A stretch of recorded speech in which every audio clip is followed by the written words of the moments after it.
When I do a session on somebody or they sit through a master class, codes and frequencies get downloaded into your field, and that instructs the field what to let go of, what to release. It acts as a template, a reminder to your field of what it should look like. And so the field goes through and it says, oh yeah, this doesn't belong here. We need to let this go. So your energy field takes over and begins to release the negative energy that you've been holding on to. It begins to release the negative blocks that you've accumulated throughout your lifetime. It begins to let go of things that aren't you. All of this work is about clearing the field and getting you to the point where all that's left in there is you and your consciousness. Not shock, panic, and trauma, not trapped emotions, or none of the other stuff that we tend to carry around with us as humans. The spiritual part of us is perfect. The human part of us tends to walk through this world and pick things up. So processing is merely letting go, releasing. And what I tell people at the end of a first session is, this is the way it'll roll. You're going to have a couple good days. That's what I call the preview of coming attractions. Then you could have a couple of rough days. That's a typical healing crisis, and I'll go into that in a moment. And then the good days return, and then by then it's a week, and it's time to do another round and time to go again.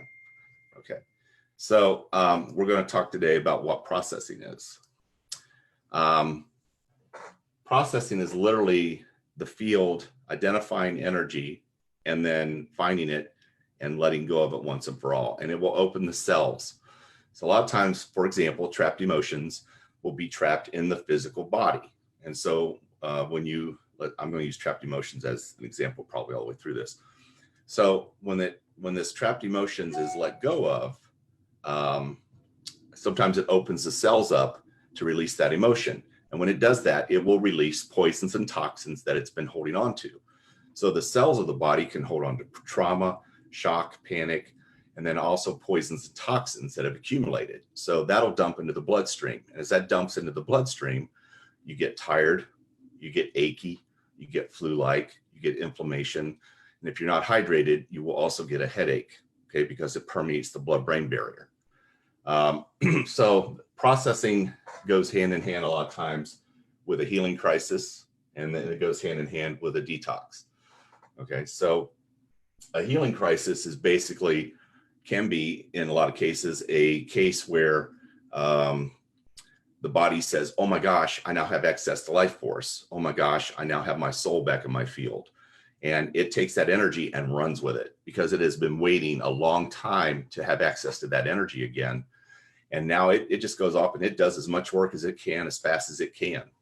So that can trigger what's a healing crisis. And a healing crisis is when you begin to feel worse. You know, you feel like, oh my God, I took 10 steps forward on those good days. Now I'm taking 12 steps backwards. It's temporary. It's very temporary. So a healing crisis is, for lack of a better term, too much energy, and your body's going, yippee, I'm going to take this and run with it. But that can trigger detox. Like I said, when the cells open up and release things, release poisons and toxins. And so to deal with a detox, there's a few things you can do. You can physically intervene by taking a product called Sony's number 7. You can get that at almost any health food store. You don't want to take too much of it because what that does is it absorbs the poisons and toxins in the gut. If you take too much of it, it'll cause constipation. But you just take enough and follow the instructions on the bottle, and you take enough and that'll take the edge off. All right. This is all about just taking the edge off. We don't want to stop the process. You could also use activated charcoal, capsules of charcoal that you can get at a health food store. Take a few of those. That absorbs the poisons and toxins. That makes the detox process a little bit easier. Then you can do what I call an etheric detox bath. Take a couple of cups of Epsom salts and put it into a hot bath and then soak in it, and just soak in it all the time, for a couple hours if you can. What it is you have a physical body. The next layer out from the physical body is the etheric body. And the etheric body is where stuff can get trapped. As you're releasing all this stuff, it can gather in the etheric body and it slows down and it's not moving out as fast as it could. So you do this etheric detox bath. I have a lot of people who do it daily. And that just releases that etheric body, cleanses it out, and then lets the energy move on through. Okay, so that's how you handle a detox. Now, in really bad cases, I do tell clients, sometimes this work can be a struggle because you're letting go of years of emotions and trauma and shock and panic, and you're letting go of years of aches and pains and physical malfunction. But while it can be a struggle, you should never suffer. And if you're suffering, that's when you need to call the office or drop me an email. And then I can do what's called a dump and drain. And a dump and drain slows everything down. So what I look at is, what is your detox level? For example, on average, a good detox level for us just daily is about 30 to 35%, because we're always detoxing at some level. A lot of times the people, I'll see detox levels in the 70, 80, 90%. That's not good. That really makes for a bad day. So we can slow that detox down. Also, your processing level, your field acts like a computer, and it will process this energy out, and you can register that. So it can go, if you're processing at 90, 95, 100%, there's not enough energy left over for your day-to-day activity. And so that'll slow you down and make you tired and make you feel bad. So we can slow down the processing level as well. So a dump and drain will go after both of those issues and slow it down. Now, it does slow down the process a little bit, so you don't move through the clearings as fast as you could or should, but it gives you a little bit more comfort. So sometimes the work can be struggle, but it should never be suffering. Never should be suffering. Now, I want to talk about something that can trigger that suffering piece, and it triggers it in a big way, and it's called a booby trap. I've seen a couple of these this week with clients where this energy that we're releasing embedded in it is what I call a booby trap. And that's a series of energies that are designed to take you out, that are designed to slow you down, stop you from making any progress in your life. In other words, it makes you feel really, really bad. One of the booby traps I found this week is called evoked powers of conflict. Evoked powers of conflict. And what happened there was the person's will to live literally registered in the body. What their will to live was less than 20%. And that's what this evoked powers of conflict triggered. So the clearing happened somewhere along the line. A booby trap got set, and then it got set off by the clearing. And then it kicked off this evoked powers of conflict, and the person's will to live dropped to 20%. Well, that caused all kinds of aches and pains in the body. That caused headaches. That caused just tremendous physical fatigue. That's way beyond processing and detoxing. So that was a booby trap. I had to intervene and literally clear that out of the field and then reset the person's will to live. So as you hear me go through these things, I'm giving you information, but if you go off and try to do this on your own, just be aware this could be there. And most practitioners have no idea how to deal with that. Most modalities don't even take this into consideration. So if you ever go and get worked on, whatever the modality is, and you feel worse afterwards, or it sends you into a spiral and your life just goes into a downward spiral, I guarantee you a booby trap got triggered, right? So that's what you got to watch for in this work, is booby traps. And we live in a world where things can be done to us. Things can be given to us that do not benefit us. Another thing I found is a shield that can get triggered. And so this is your field. This is your body, mind, field complex. And this particular booby trap, what it did was it did that. It put a hard shield around the field. So what happened was, as people were trying to process and let go of energy, it hits this shield and bounces right back in. And so rather than processing and letting go of the energy and being free of the energy and releasing the energy forever, this energy just kept bouncing back in. And that causes tremendous irritation in a person's life. Again, that's another booby trap that I find quite often. When that goes on, you'll go down for the count.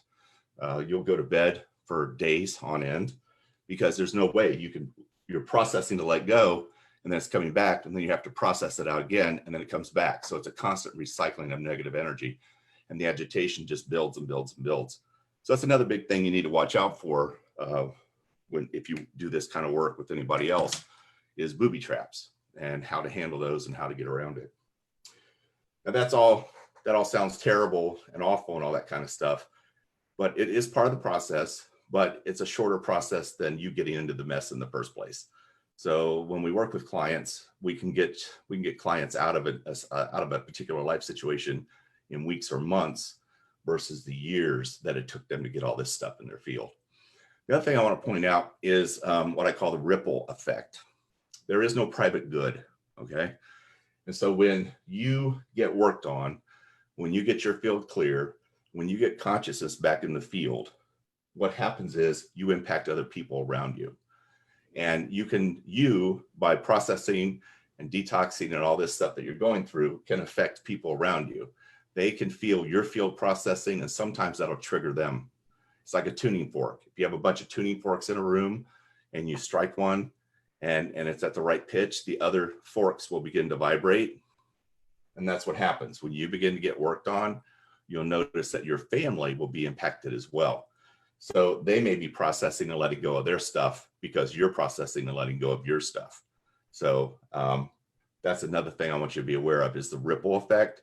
So you could get, all of a sudden you're having a bad day, you're in a healing crisis, your kids are in a healing crisis, your spouse is upset.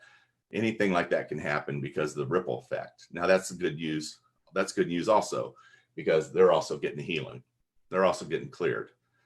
You do your work, you're actually helping other people around you to do their work as well. So I hope that kind of brings a little bit more clarity to the whole situation. Beth, I'm going to turn it back to you now, sweetheart. Certainly, love. I have one more thing I'd like you to talk about, and that is processing for others, because oftentimes we can be processing someone else's stuff, especially in a family unit. Yeah. Well, that's never ideal, and we really don't want to do that. It's enough. That's an empath that has doesn't have the proper regulation, doesn't have the proper tools to use their empathic ability correctly, and that's an empathic processing gone awry. So that's one of the things we work on in our first session, is to return your ability to manage that. You should never be processing for somebody else. That's their energy, that's their life, that's their journey. But an empath who is disconnected or has a broken field or shattered field in some way, they will take on and start processing for others. That's a catch-22, because once you start doing that, you can process for the whole world. I mean, there's no limit, right? Now, of course, we want to help our wife, our spouse, or whatever, our kids. That's noble, but it's not proper. So that's the thing you need to watch for if you're processing for others. And you'll feel it, because it won't have the emotional charge to it, but you'll still have the feeling of processing. It'll be draining. It'll feel like a reset, but it won't have the emotional charge that your own stuff has. But processing for others is not good. It's a game you can't win, is what I want to say. Okay. Yeah. Thank you.